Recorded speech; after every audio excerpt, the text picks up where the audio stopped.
මම මේ ලෝකෙට ආවදා පටන් අම්ම හොමයි. හැම වෙලාවෙම කරදරුනේ මං ආසම දේ දෙන්න. ඒ වගේම තමයි මගේ මුල්ම ආහාරය වුණේ අම්මගේ කිරිවුණු ලේ ටික. එදා ඉඳලා අම්ම මාව පෝෂණය කරන්න වෙහෙසුණා. මොන ආගමක වුණත් මොන ජාතියක වුණත් අම්මගේ අතින් අනලා කවන බත් කටක රස ඔය මොන කෑමකවත් නෑ. මතක් වෙද්දි කටට කෙල උනනවා.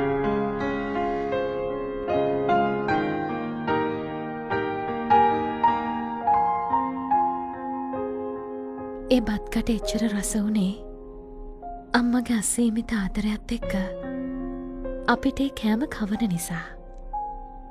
අද මව්වරුන්ගේ දිනය.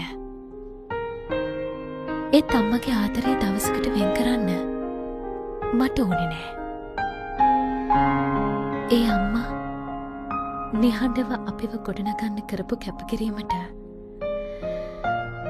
මං ගාව ස්තුති කරන්න තරම් වටින වචන නැති නිසා. අම්මේ, ඔයා මට රැජිනක්.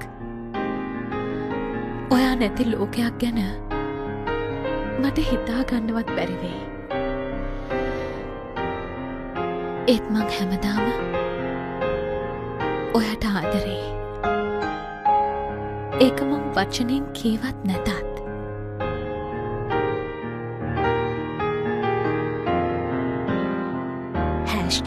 අම්මගේ රස බත්කට #බයිරහ කියලා # කරලා අම්ම ඔයාට කවන සෙල්ෆි වීඩියෝවක් හෝ ඡායාරූපයක් අපි මේ මව්වරුන්ගේ දිනයට පළ කරමු. ඒ අම්මගේ ආදරය අමතකුණු හැමෝටම ආයෙත් ඒ ආදරය මතක් කරන්නට.